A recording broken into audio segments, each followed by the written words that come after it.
All right, ladies and gentlemen, welcome to another episode of the Elevate Mind and Body podcast. My name is Dib. This is my boy Gunz. We're here to bring you Welcome guys. Welcome back and welcome into everybody who's new.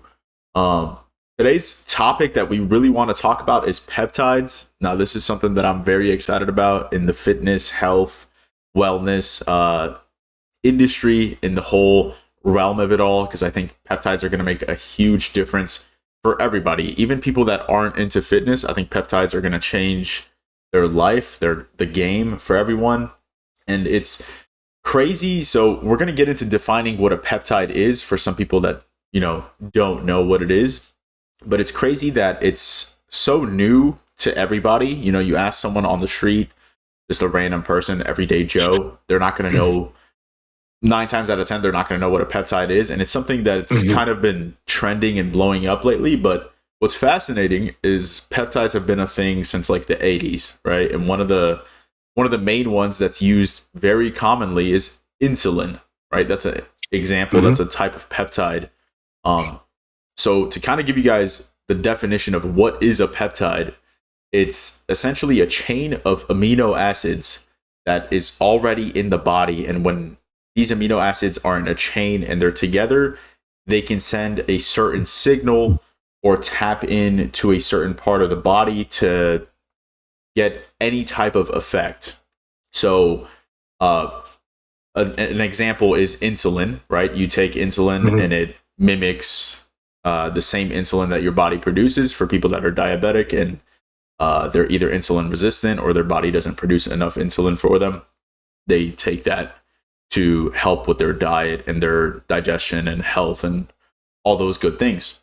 So yeah, that's essentially what a peptide is. Now there's a wide range of peptides and you can use them for all sorts of things, right? Gunz, like there's as far as enhancing the body, helping the body sleep, helping reduce anxiety, helping mental clarity, focus. Some of these have been used for treating different diseases. There's one that's being used for people that have HIV. I don't know too much about it, but it basically, for those people, they go so catabolic because of the other drugs that they're on. And I'm not going to be 100% right on this. I'm just giving you guys an example. The exact peptide is called tesamorelin, and it boosts their growth hormone and gets rid of visceral fat at the same time. And it's very good at targeting visceral fat. And I think people that struggle with HIV,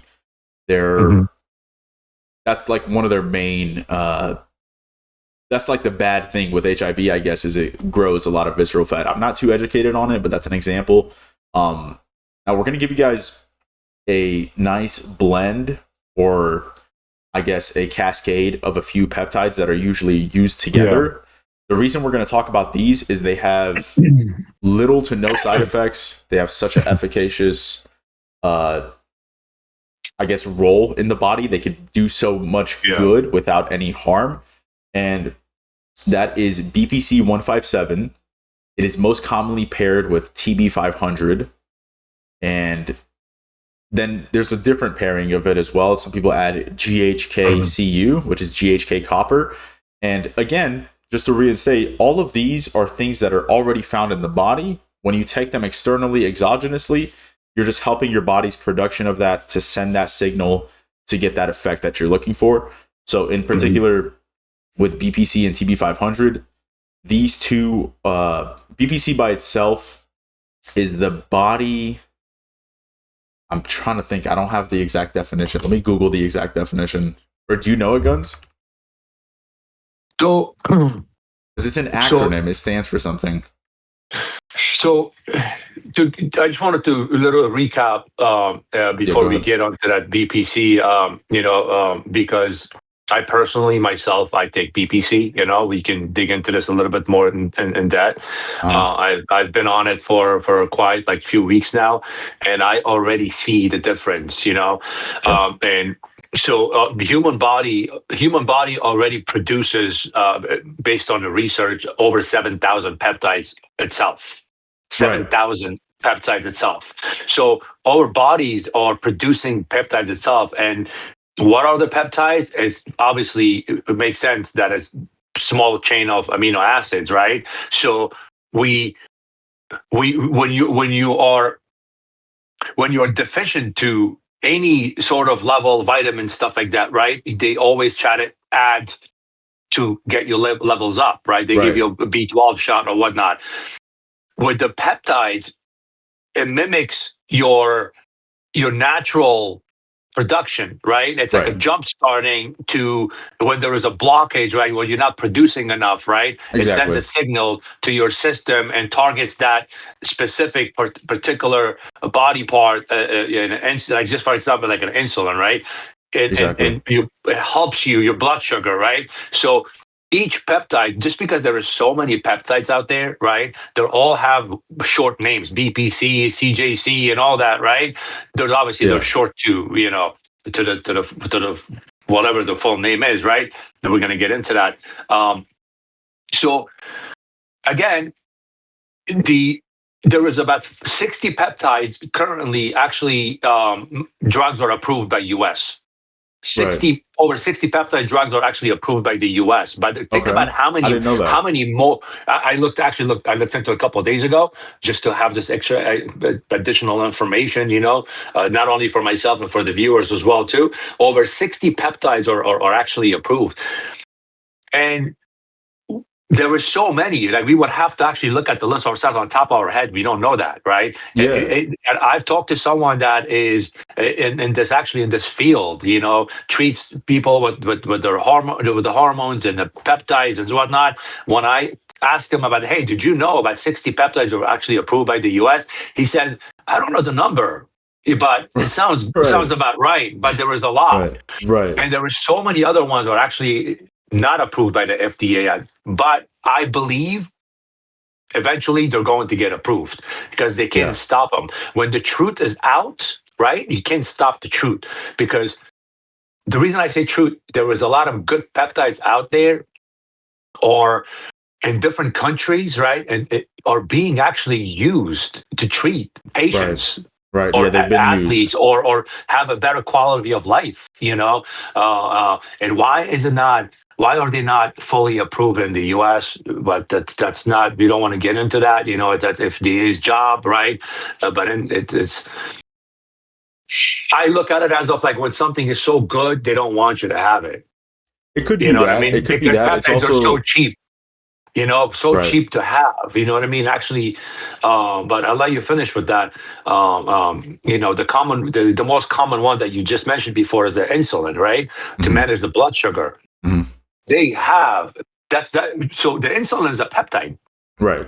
Insulin is an actual peptide, and it saves thousands of lives every day. Millions, yeah. 100%. Millions. So if that's approved, how come the other ones are not approved, right? Right. Because they can't profit on it, most likely. But exactly, there we go. It's hard. It's hard for us to assume that, but it is like the most common thing. A lot of times you follow the money and you see where things are going either right or left. But it could also be because in the U.S. we like to have so many studies done.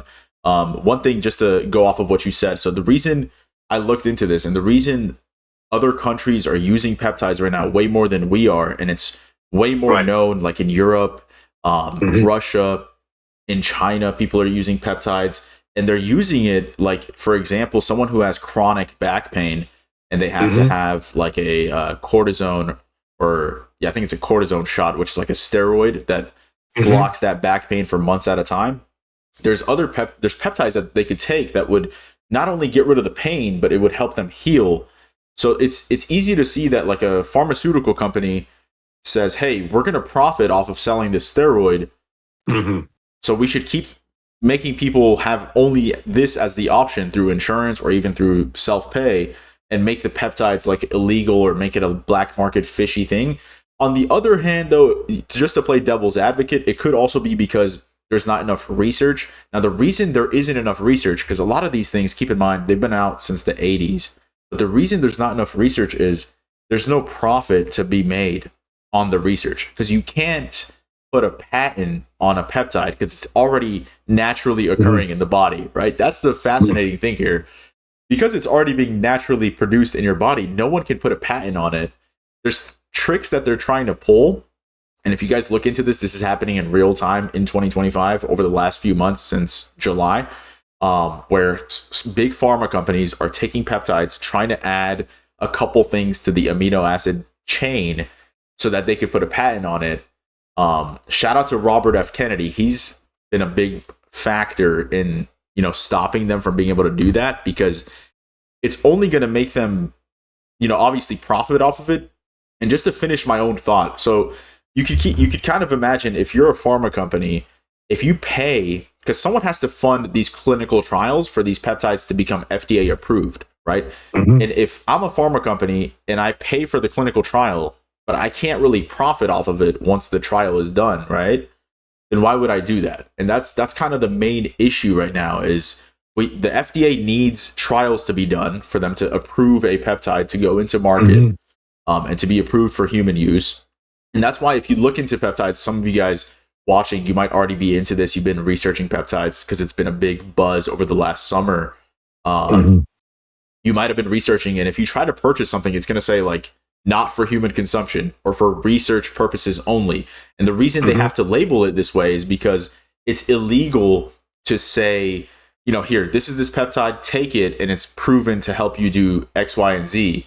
It's illegal to do that under the FDA regulations. And just to finish my own thought, and just to kind of help you guys understand, so BPC 157 is a peptide. It is also the body protection compound. That's what the BPC stands for. So it's the body protection compound 157. It's already occurring in your body. And I'm going to make a good example of this. I've realized, because I've done so much research, I've learned so much about BPC itself.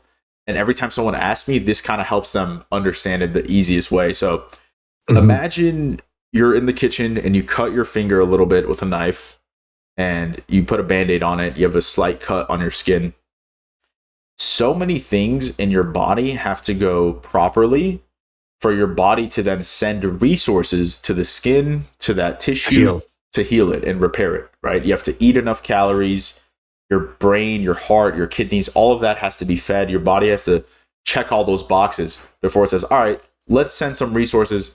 And that's where your gut naturally produces the body protection compound, right? And that's BPC 157. It produces that. It's a signal. It goes through the nervous system, through the gut, to the brain, and everywhere else that I don't understand. And then that signal gets sent to the skin or to that area, and it heals it. So commonly, should I keep going, or do you want to keep going? So commonly, BPC 157 is paired with TB 500 because these are both so closely related. They work synergistically to help healing, reducing inflammation, promoting cell migration, tissue regeneration, and it's profound, the effects that they have. And TB 500 itself is also found in the body on its own. Now, we're not going to go ahead and define each one of these compounds on their own and give you an acronym. But yeah, it's fascinating. I've been using BPC 157 plus TB 500 myself, just about 3 times a week. Sometimes a few days in a row, sometimes every other day. And none of this is like, advice, or you guys shouldn't copy what I'm saying or doing, but it is profound. The one thing actually caught my attention is that when you were actually educating me, what you were telling me about the TB 500 and BPC combined together, right? That how they work together, they go well together. Yeah. The TB 500, which I have on the notes over there, promotes new blood vessels. That's so important. Right. When I looked into that, I was like, wow. That just shows that how fast, if it's promoting new blood vessels, it's definitely going to speed up the healing, right? It would just make sense. Yeah. Right, because it's all blood circulation what heals your system. You know what I mean? Right. But personally myself, I started taking it for a couple of weeks now, and when I do weight training at the gym, it's not like I have any injuries personally myself. Right. Me neither. It's from the past. I've had injuries in the past playing soccer, doing powerlifting and whatnot. But just adding just a little bit, a couple times a week, especially after workout, as you suggested. And actually, I love that. I feel like my muscles are just more. The muscles are just they're ready to go. I feel more. I feel more stronger and healthier, the Right. next day when I'm working out. I just feel like as much as pressure that you put on the gym, you work out on the joints, on the muscle. Because as much as your muscles, sometimes you're using your joints as well too, right? There are so many days 100%. like you do leg presses, for example. Like you come back home, be like, oh my god, my knees are kind of bothering me, right? Yeah. Or a lower back. When I combine these two peptides and a very small dose, that's just for me. I'm not suggesting that for anyone to do that. You have to do your own due diligence. But honestly, the next day I'm up and running, and like honestly, the next day I feel like I can do legs again. Put it this way, Yeah. Yeah. it's amazing. So. But yeah, that's about it about that. I mean, there's other peptides that you want to talk about. Yeah, For we how can long I've been taking this and all that stuff we can talk about. Or we can get into it. I should say one thing very cool about TB500 as well is it restores your body to a point where you're the same age, but if you've never had any damage to your body, it kind of puts you as if like I'm 26. If I take TB500, over a few weeks, what it's going to do is, let's say when I was 12 years old, I fell down, I scraped my knee on fell off my bike, I scraped my knee, and let's say that caused a micro tear in the cartilage or the tendon there, whatever. What TB500 does on its own is it helps your body be the same age you are, but as if no damage has ever been done to your body, which is fucking profound. Like it's unheard of. It feels like magic. It feels like it shouldn't be a thing, right? But it is, and it's natural, Right. and it's something your body would do on its own anyway. But it takes so much time, and we're not vegetables. We're not going to sit around and eat food and do nothing, right? So it's like if you were to try to do this naturally, you would have to be doing nothing basically all day. Because what typically happens as an athlete or just as a regular gym head or whoever you are, when one thing is healing, by the time it heals, you might have a couple other things that happen, right? It's just natural, and that's normal nowadays. It's you're living life, even no matter how careful you're trying to be, you're gonna put damage to your body, and we need that. You do need that. You gotta, if you're trying to gain muscle, you gotta tear down that muscle. You gotta do some damage for it to get bigger and stronger. But yeah, another thing about BPC is it improves collagen structure in the tendons, especially when someone's injured. Now, to go all the way back to when I first started talking about BPC, when you combine BPC and TB500 together, they're great. They're typically combined together because they work synergistically. A lot of times people add GHK copper, which copper is in your body. It's in a lot of your cells. They use it to communicate to each other. It's used, it's in your skin. Your body uses it to heal the skin, to rejuvenate your skin. And so I'm actually about to get my hands on, I'm switching from BPC and TB500 to a new blend that has BPC, TB500, and GHK copper, and I think KPV as well. KPV is more for the gut, and then the copper is more for like skin and collagen production. And this is good for like hair growth. This is good for skin health, vibrance, just looking 10 years younger. And then also the GHK, because it boosts so much collagen production, it's going to help with healing cartilage and tendons all throughout the body. So that's like a really common blend. And the reason we're talking about these four peptides, or mainly BPC and TB500 in particular, is because they're something that could apply to anyone, and they have no risk profile. There's literally no, some people might be like allergic, or, it's always good to say to do your own due diligence, do your own research, but there's no bad thing that can come from this. There's not like, oh, you're getting the good, but then you're getting this bad here. There's none of that going on. Even though these peptides are stimulate the natural pulsing of the growth, like hormones or natural production, you can still be. Some people are allergic to it. Like a very close friend of mine, for example, he was. With the CJC, right? You're saying growth Yeah, he hormone? was Okay. CJC and ipamorelin. He said he tried it and he felt he was allergic to it. Right. He had the rash and all that stuff. So that's why it's always good to consult with your, physician, your doctor before Right. you to touch anything. You don't want to just take something off the black market or someone without doing any homework, all that stuff. These things are medically used and treated supervised by professionals. So there's different stories that I've heard from people, and whether I listen to the doctors or personal friends, patients, that they were treated by this peptide, and two different people had two different side effects and two different results, Right. not necessarily the results, but two different people, they both got results, but they got different type of results, because it's so important when you do it and how you do it. That's going to be a whole different conversation.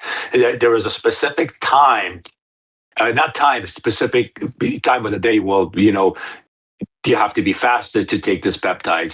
Some of them where you have to take it, after you work out, which works better, like you said, to BPCs. And for how many hours you're not allowed to eat, your insulin level and all that stuff. So it's not like, hey, let me just get the peptides from the doctor and then just do that at my own convenience. There's a sacrifice comes with it. There's a program. There was a program with it. You can't just get something and expect to get the best results. It needs a lot of hard work. Your diet, the time that you do it, the time that you exercise, and what you can eat, what you cannot eat, and all that stuff. Yeah, I would say it's a lot like PEDs, right? Some people think like they're gonna jump on like steroids, like testosterone, and then they think that if I take testosterone, I barely have to work out and I can eat whatever I want. I just get jacked and shredded. It's not how it works. Typically, peptides are way on a whole different wavelength than steroids. But just to make that example, if someone is natural and they're trying to jump on steroids to get that boost, typically what a lot of people don't realize is you have to do even more work. You have to watch what you eat the right things, work out probably harder, it's like a whole new regimen, and it's typically complicating things a little bit more too. So there's definitely like trade-offs to make, and you have to be wise on how you're going to implement this into your routine, into your regimen. You definitely don't want to just hop on even BPC and TB500 that are so I don't want to say harmless, but they're so beneficial. They have all the upside and no downside. You still definitely want to watch out and be cautious and do things do things the right way. Back to what you were saying, the foundation is everything, right? So I'm also, you mentioned CJC and ipamorelin. I'm also taking CJC and ipamorelin to help me boost a little bit of muscle growth, but also take down fat. So those of you guys who don't know, CJC boosts your natural growth hormone pulse, and then ipamorelin kind of cranks that from a different part of the pituitary gland. And when you're taking, typically these two are blended together and taken as a stack. Now I'm on a 5 milligram by 5 milligram blend, taking about 200 micrograms a day for 5 days on, 2 days off throughout the week. Now, typically, growth hormone, when you're boosting your natural growth hormone, what it's going to do is it's going to help fat oxidation, which is pushing more fat cells to be turned into brown. I think that's what it's called. It's called brown fat cells, which is like they're ready to be burned. As soon as your body needs energy, it taps into those. And then it's also going to boost muscle growth by a ton. It depends on how much growth hormone you're on. Now, the amount that I'm taking is more taking what I typically produce naturally, my growth hormone, and it's boosting that. So I produce a little bit more, and I'm producing more throughout the day. So I take it in the mornings as soon as I wake up, I shoot up the CJC and ipamorelin, and then I stay fasted for about 2 hours. And the reason for that is insulin, like you were kind of getting into. When insulin comes into the body, it kind of fights growth hormone and it reduces that effect. So you want to stay fasted if you're on it. That's typically the protocol that I learned about. But yeah, I have great results with it. But I had a friend of mine telling me, dude, like, I want to get on this. Where can I get it? You look so good. You look so different over the last 2 months. And I was like, bro, like, I get that. I'm not telling you don't do this at all, but like, really sit down and figure out a regimen for yourself, right? Like, I love you to death. I think you can work hard, but just make sure you're committed, because not only do I have to fast for 2 hours, I'm a foodie. I love food, bro. As soon as I wake up, I want to eat. But if I'm taking my CJC, I got to stay fasted for 2 hours. And that's only the start. You want to make sure your protein intake is good throughout the day. Are you truly hitting, if you're a 200 pound male, are you truly hitting 200 grams of protein every day, or at least close to it? And then that's also small. Like, are you going to actually train hard in the gym? Because if the thing is, these, for something like this that's going to boost muscle growth and fat loss, it's only going to boost what you're already doing, right? So in terms of cars, I was telling my friend this, it's like if you're putting a turbocharger, a big turbo, on a 4-cylinder engine or on an 8-cylinder engine, right? If you have this big 8-cylinder engine, the turbo is going to have way more impact. You're going to have way more horsepower. It's the same size turbo, right? That's what this compound, right? This specific one, CJC and ipamorelin, it's doing the same thing. It's the same amount of boost, but it's, you're going to get way more effect if your natural foundation of what you know and how you do your typical regimen, if that's in check. So just going back to what you were saying, the foundation is so important. Be training hard, eating right. For me, I'm trying to lose fat, and staying in the caloric deficit is the main thing. That's 95% of what's going to do the thing, and then the CJC is only giving a boost to that. Do you want to tell them why do you do it on an empty stomach? Why fasted and you don't eat prior and before? Like, how long prior, and then how long do you wait, and why do you wait for that long? So it takes about 20 to 40 minutes for that GH pulse, the growth hormone pulse, to be shot up and released into the body. And then after that, you want to give that a good 20 to 40 minutes for it to do its thing in your body. The growth hormone to be released, go to the right places. The reason you want to be fasted beforehand is insulin, right? So if you eat a meal, even if it's low carb, people have this big thing about carbs and insulin or fats. Doesn't matter what you eat. As soon as you eat something, your insulin goes up. Even if it doesn't go up a lot, it's still in your body. And insulin fights growth hormone. They kind of, if you have lowers the GH, it lowers it. Yeah, it kind of, it's like if you have GH circulating through your body and then you eat something and spike your insulin, it's like you have a window open in your computer and you're minimizing it. So the window is still open, the GH is still there, but you're minimizing its effect by a lot. So that's why you want to be fasted for, I would say, at least an hour before the injection timing. Because if you're fasted for an hour before you inject, it takes about 20 to 40 minutes after the injection for the pulse to really hit, which gives you about an hour and a half, roughly, before, I guess, after the meal and before the insulin or the GH gets pulsed. Can I add something to that? Our previous episode, if those viewers haven't watched it, I think we highly recommend you to just go back and watch when we were talking about what time you should eat, when when time before you go to sleep, and what you should do, walking and exercising to digest your food, Right. So if you do the CJC, right, let's say an hour after the meal, keep in mind, you can't have a just big meal and cheat yourself mentally. You can't have a huge meal and just sit on the couch, right? Look at the clock, and have and just look at the clock and like, 60 minutes. Let me just go shoot my stuff. No, you can't just have a big meal sitting on the couch. That food is sitting on your stomach. You haven't digested it, right? You can't cheat yourself like that. Yeah, you could, but it's going to be much better. Yeah. Exactly. So you're taking away, for the benefit from it. It just lowers the GH release. You're still going to have a GH release, but it's going to lower it. But if you want to get the full effect, you want to get the full benefits out of it, you have to do it the right way. It's like when we say you do it fasted, empty stomach or fasted. You know what I mean? That means you have to feel that your stomach is empty. Right? And the GH naturally spikes when you are fasted and when you are in deep sleep. So there is some people, they always, when I work, from what I've read and I've seen online, some professionals, and they usually do it. They have their dinner, for example, let's say at like 7 o'clock, and then they go to bed at 9. So they do at 9 o'clock and they go to bed, because then when they go to deep sleep, and that's when it works even better. More better, right? Works the best, more effectively. So if you could do that, that's even better for you. You know what I mean? Yeah, but there's also some people, they said that they had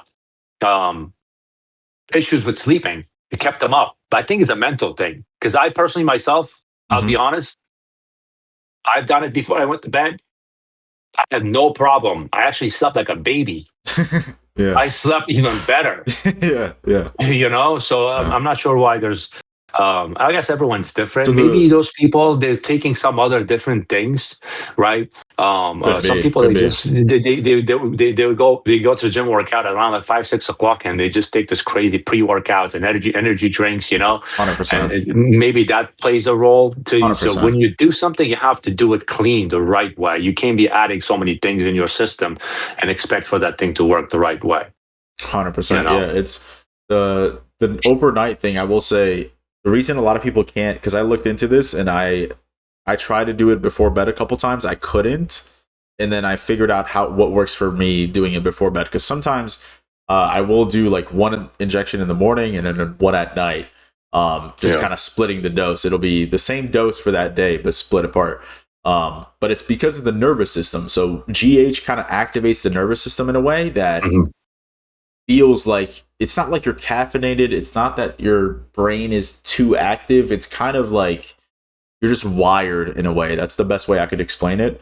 But yeah, that could definitely be it. And the night thing, you're right. The reason that works so well is because our natural, you kind of touched on it when you were saying it, but your natural growth hormone release, if you're just fully natty, living your best life, it's when you sleep. That's when your body actually produces the most and releases the most growth hormone, is while you're sleeping in bed. And another way to think of this specific peptide pairing is, what you're helping do is maximizing your natural GH. You're not going to this physiological amount, right? A lot of people get this wrong, and they think that, and I was the same way when I was first looking at this, because I was very scared of growth hormone, because a lot of times bodybuilders who abuse growth hormone, they have enlarged organs, right? The intestines, the kidneys, liver, heart, right. It all, because it makes everything grow. And that's another thing that makes this peptide dangerous is if someone has pre-existing cancer cells in their body, since you're forcing everything else to grow, you're kind of helping the cancer cells grow too. That's kind of a gray area, and it's more so like, if someone does have cancer, definitely don't touch it. If someone's unsure if they have cancer or not, it's something they should definitely stay away from. But that's why I was scared of growth hormone for a long time, man. And it was something like, as soon as I saw something is going to boost my growth hormone, I would like stay away from it. But it's actually good for you. And if your natural amount of growth hormone, and the reason this peptide is so harmless is you're staying within your natural limits. You're not reaching this physiological amount of growth hormone that's actually going to push your organs to grow. Because that's what happens when you abuse that specific drug or that compound. You're taking growth hormone exogenously. You're not taking a peptide. And because, again, the peptide's only working on your natural amounts, your natural release. You're never reaching a physiological amount. But when you're taking it exogenously, then you're reaching, higher levels. And that's where your body has so much growth hormone. It's like, all right, we sent some to the muscles. We burn some fat. What else do we do with it? And it starts, growing everything else, like the organs. So Yeah, that's I mean, and HGH has been around for so long, and some people they love it. They think it's the king of everything. You know what I mean? right, I mean, it's yeah, great that it's a human growth hormone, right? It's good for your skin, for recovery at the gym. It can help you muscle growth. All that's good stuff. But keep in mind, like Dib said, it's going to pretty much grow everything else. You make everything else grow. If you have cancer, like tumor, right. prostate. A lot of men usually have usually prostate issues, right? Mm-hmm. And they that grow if you're on a growth hormone, it mimics that. And Okay, it can yeah, yeah. also I read something about it can potentially your liver and kidney complication. Oh, It may cause to HGH. There's a lot of studies about that, heart palpitation and stuff like that. Because think about it, everything is growing, right? So you right. get When you're taking that good, high good, amount, bad. Right. But you have to see your doctor for this. You have to be really under the doctor's supervision. You know what I mean? Um, you have to see endocrinologist. That's what it is. right? Yeah, Yeah, for hormones. Yep. for the hormones. But the GHRP is that growth hormone releasing peptide. So it's like your natural releasing, not HGH. Right. So Yeah. it's That two different things. A lot of people get confused with that. You know what I mean? good thing you said that. Yeah, that's a good way to explain it. There's HGH and then there's GHRP. GHRP. So it's That's two different okay. things. It's when you read, it says, oh, it helps you, your natural growth hormones, this and that, but it's two different things. You using the natural way, or you actually adding growth hormone into your system, injecting. Right. You know.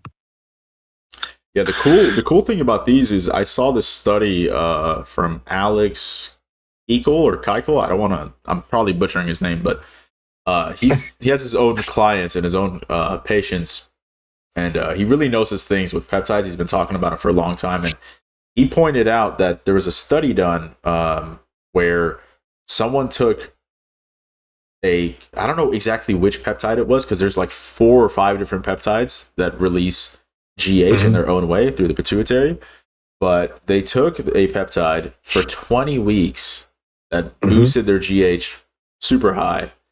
And then they got off of it. 24 hours later, their natural GH production was the same before they ever touched a peptide. So that's the cool thing too, is you're never going to shut down your natural production because you're working with things that are already in your body. It's naturally in your body, right? So that's the beauty here. But again, guys, if you're interested in this stuff, I would look and do your due diligence, do some research, find a couple good clinicians, right? Endocrinologists. There's going to be there's a lot of companies out there, and as this is blowing up, this is going to be a big industry. A lot of people are trying to jump on the train, myself included. But there's a lot of people, there's a lot of companies out here that are promoting their lab, and not every lab is going to be the same. So make sure you do your research and pick one or get a couple consultations and really find one that's really catered to you, because no plan is ever going to be the same for anyone. Yeah. I wouldn't say, if someone has the same goals as me and they could be the same size, it could be my twin. He could have the same goals as me. But if he's more into powerlifting than bodybuilding training, because that training style looks different, then maybe the compounds are going to be different, right? And you got to do your blood work. And there's a lot that goes into this, but it's fascinating stuff, man. It's something that I would urge anyone to do research on. Spend 30 to 100 hours over the next couple months doing some research on this, because it's only going to keep growing. Ozempic is what kind of blew the lid off this whole freaking thing. They realized they could get people that are obese to not exercise, not change anything, just take this drug once a week, and you're going to start losing weight without even really trying, because it reduces their appetite. And now there's 3 different GLPs, right? You have Ozempic, which is semaglutide, tirzepatide, which is this next generation. There's a new one that isn't on the market yet. The FDA is trying to get it out. but it is available to people that are with a clinician, and that is retatrutide. That one is insane. It's amazing in comparison to the first generation, which is Ozempic. But nonetheless, once they realized with Ozempic that they could make so much money off of this stuff, they're pushing and pushing and pushing. And that's how they got to retatrutide, which is the third generation. They're going to develop more. In the next year, I'd be surprised if we didn't see like 50 more peptides be developed and released, and they each do their own thing. One's a blend, one does this, and one does that. So do your research, stay into it. If you're into health and fitness, we're going to give you guys the scoop on anything new that comes out, because it's all fascinating stuff. There's new pills that are being developed where someone could take it and it literally grows muscle, reduces fat, increases your VO2 max, lowers your resting heart rate, all within a good amount, lowers blood pressure, and it has no side effects. Yeah. Right? I don't know the name of it, but I was reading an article about this. So this stuff is going to keep... It's called the magic pill. Right, right. Like it literally does everything. Like, holy shit. But it's gonna start blowing up, man. So I would definitely look into this, because there's already peptides that could probably suit your needs, and with the help of a clinician, you could get on that. And if not, then you know what's coming in the next 6 months to a year. You could be prepared and educated, and we'll be here educating you guys as we learn. We're learning. I'm learning every day. So we'll be here talking to you guys. Gunz does his own thing, and then he came on this podcast and taught me a couple of things. So that's what it is, man. That's peptides in a small little spiel. Yeah, I mean, there's more peptides. We'll talk about it one by one. Yeah. But this is general. In general, we just want to talk about what are the short. What are the peptides, and what they do and whatnot. It's like an introduction for us and for the channel to peptides. In general. Yeah. But we'll get to all the peptides if you can, one by one. If anyone from the viewers that has a question about specific peptide, just comment below in the video. And we'll talk about the peptide. And then there was a couple doctors. I have a friend. He's a cardiologist, and his father is an endocrinologist. They actually work in the same office. Wow! Okay. I spoke to him a couple of days ago. He's actually my personal heart doctor. He became a really good close friend of mine. I actually go over his house, and we hang out when there was like a UFC fight and stuff like that. So me and him became really close friends. And he's very happy to come on this podcast and show his face and whatever he can to help out and give some information and any questions you need to be asked. Oh, that'll be awesome. Yeah, that'll be sick. He wants to be part of it. So okay, yeah, we have that to look forward to, guys. We're gonna also do specific episodes for each peptide. We might talk about BPC and TB500 and GHKCU. We're gonna kind of come back to this. It's gonna be a big part of the channel, because peptides are a big part of your mind, your body, your overall health. And I'd much rather, I don't know about you guys, but I'd much rather take something that's already in my body. I'm just adding to it or helping boost up the production of it, rather than taking a synthetic, pharmacological drug that was produced in a lab. And even though they have all this testing on it and stuff, I'd rather just take something that my body already has. So, yeah, I'm thrilled. I'm excited for the future of peptides. Is that you think we wrap it up there, Gunz? Yeah, I think we're good for today. All right, thanks for watching, everyone. We'll see you on the next one. Peace.